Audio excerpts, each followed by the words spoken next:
नमस्कार,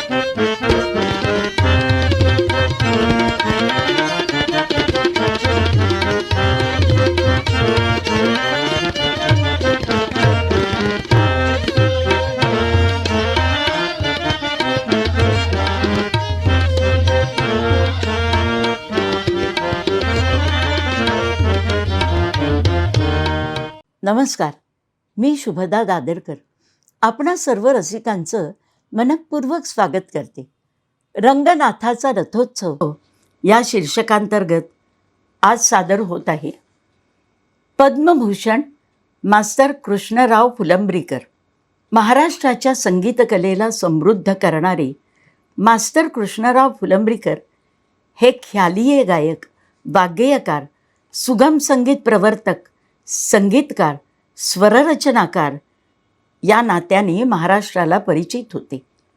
अतिकुशाग्र ग्रहणशक्ती आणि अनुकरणशीलतेचे वरदान लाभलेले मास्तर कृष्णराव यांनी अभिजात हिंदुस्थानी संगीत, उपशास्त्रीय संगीत, नाट्यसंगीत, भजन, सिनेसंगीत अशा विविध क्षेत्रात संचार केला.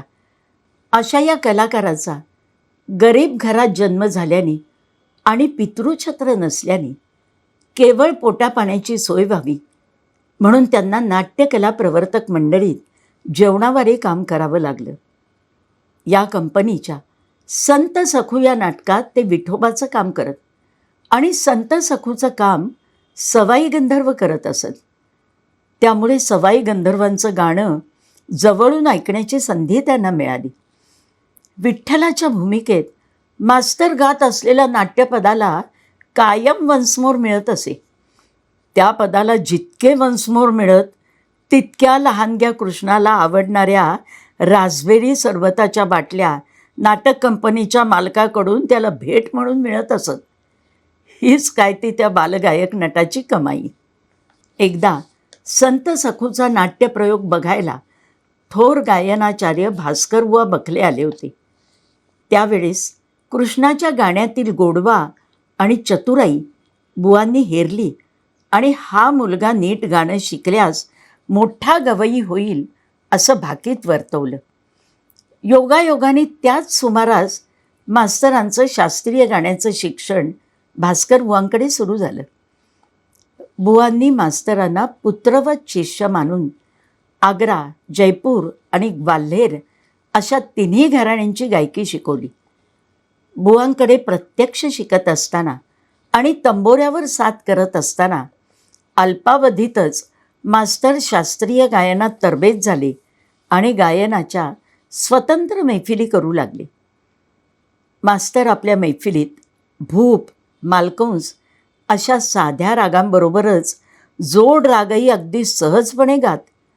रागांचा सांधेबदल अतिशय अलगदपणे करून रागातील क्लिष्टतेला फाटा देत, आवाजातील गोडवा, मुलायमपणा, श्वासाचा हलकेपणा याचा पूर्णपणे वापर करून छोट्या छोट्या स्वरपुंजातून राग सोपा करून मांडत असत. गतिमानता आणि कल्पकता यामुळे त्यांचं गाणं आकर्षक होत असे.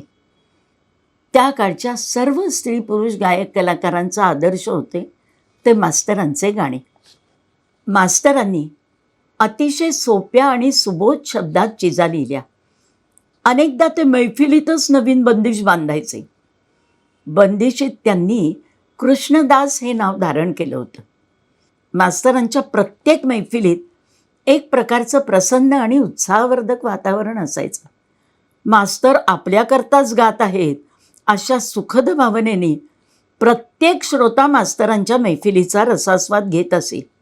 याला कारण मास्तर स्वभावाने आनंदी, बोलके आणि मिश्किल होते. लोक मास्तरांना विचारायचे, मास्तर तुम्हाला इतक्या छान चाली कशा सुचतात?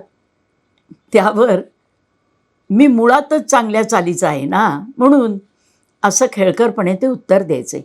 यातला गमतीचा भाग सोडला तर खरोखर मास्तर एक निर्व्यसनी आणि चारित्र्य संपन्न कलाकार होते. भास्कर बुवांच्या मार्गदर्शनाखाली स्वतंत्र मैफिलींबरोबरच स्वतंत्रपणे ते संगीत दिग्दर्शनही करू लागले होते. सावित्री, विधिलिखित, अमृतसिद्धी, नंदकुमार, कान्होपात्रा आणि गंधर्व युगानंतर कुलवधू, कोणे एकेकाळी, एक होता म्हातारा इत्यादी नाटकांचं संगीत दिग्दर्शन त्यांनी केलं.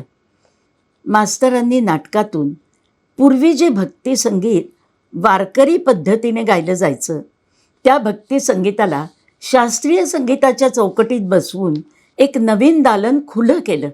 उदाहरणार्थ कान्होपात्रा नाटकातील अवघाचे संसार हे पद. कुलवधू नाटकापासून परंपरेची कास न सोडता पण नाविन्यपूर्ण कल्पकतेची जोड देऊन भावगीतात्मक नाट्यसंगीत त्यांनी रुजवलं. पुढच्या पिढीच्या संगीतकारांसाठी हे वरदानच ठरलं. त्यांच्या संगीत दिग्दर्शनातून मास्तरांचा प्रभाव जाणवतो. मास्तर हे शीघ्र संगीतकार होते. त्यांना संगीत देतेवेळी पेटी किंवा इतर कोणत्याही वाद्याची कधीच आवश्यकता भासली नाही. कोणत्या प्रसंगासाठी गाणं हवं आहे त्या प्रसंगाचं नुसतं वर्णन केलं तरी तिथल्या तिथे स्वरांची गुंफण करून गुणगुणून दाखवायची. त्यासाठी वेगवेगळ्या चालींचे पर्यायही ते सांगत असत. नाटकांप्रमाणेच धर्मात्मा, गोपाळकृष्ण, माणूस, भक्तीचा मळा, अमरज्योती, वहा, मेरी अमानत, आदमी अशा मराठी आणि हिंदी चित्रपटांनाही त्यांनी संगीत दिलं. मास्तर हे अत्यंत देवभोळे होते. त्यांची ज्ञानेश्वर माऊलींवर अढळ श्रद्धा होती. ज्ञानेश्वरीतील एक अध्याय वाचल्याशिवाय जेवायचं नाही असा त्यांचा नियम होता. मास्तर जसे देवभोळे होते तसेच ते देशभक्तही होते. भारताला स्वातंत्र्य मिळाल्यानंतर भारताचं राष्ट्रगीत कोणतं असावं हा प्रश्न तत्कालीन राज्यकर्त्यांना पडला होता. वंदे मातरम ही मातृभूमीची वंदना आहे म्हणून तेच राष्ट्रगीतासाठी योग्य आहे असं मास्तरांचं ठाम मत होतं. म्हणूनच वंदे मातरम राष्ट्रगीत व्हावं याकरता स्वतः झीज सोसून त्यांनी निश्चयाने प्रयत्न केला. मिश्र झिंजोटी रागात चाल दिली. 1 मिनिट 5 सेकंदात वंदे मातरम वाजवण्याचं प्रात्यक्षिक त्यांनी पंडित नेहरूंसमोर केलं. मास्तरांना अनेक मानसन्मान मिळाले. वयाच्या 13व्या वर्षी गाजवलेल्या मैफिलीबद्दल सत्कार आणि सुवर्णपदक मिळालं. संगीत कलानिधी ही पदवी प्राप्त झाली. संगीत नाटक अकादमीची फेलोशिप मिळाली आणि त्यांनी केलेल्या थोर कार्याबद्दल पद्मभूषण किताब देऊन गौरवण्यात आलं. धन्यवाद.